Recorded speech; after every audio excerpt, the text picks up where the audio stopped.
have made it to the end of the road to 56, and wow, this was a crazy game. Cause first of all, we have Abyssinian Indochina. How they got all the way over here, I don't know, but this has also pushed Siam down to Java and Sumatra with their capital Medan. Oh yeah, and they also have Singapore. Meanwhile, the Republic of China owns most of Western Malaya. Also, the Axis divided up France pretty weirdly this time around, cause, well, historically, right, the Germans would have taken the northern and western coasts of France, mostly as psychological warfare, as, oh, France, the former British ally, had now betrayed them. But no, most of those lands are actually under nationalist Spain, with Germany taking Vichy and a little extra for themselves. And also, they renamed Berlin to Germania.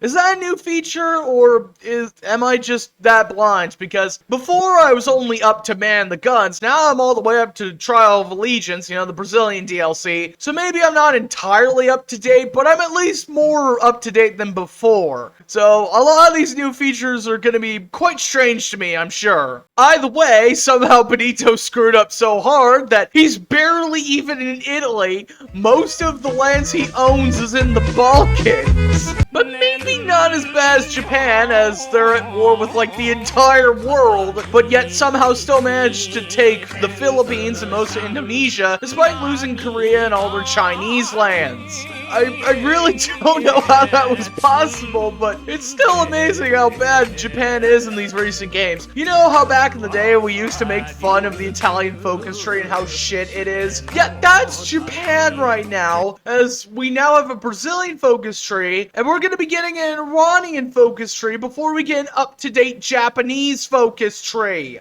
Meanwhile, we basically have a unified China, depending on who you ask, of course. And they've also taken over all of British Raj, meaning their manpower is probably fucking insane.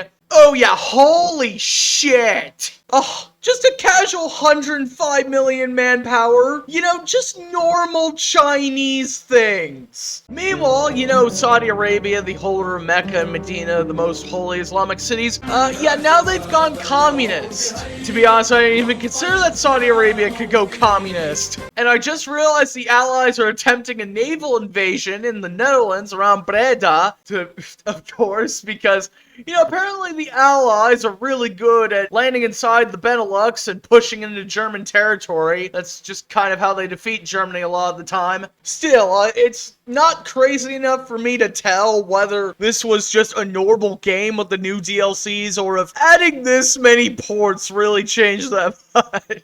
This just looks so stupid, like some of the ports are even merging into each other.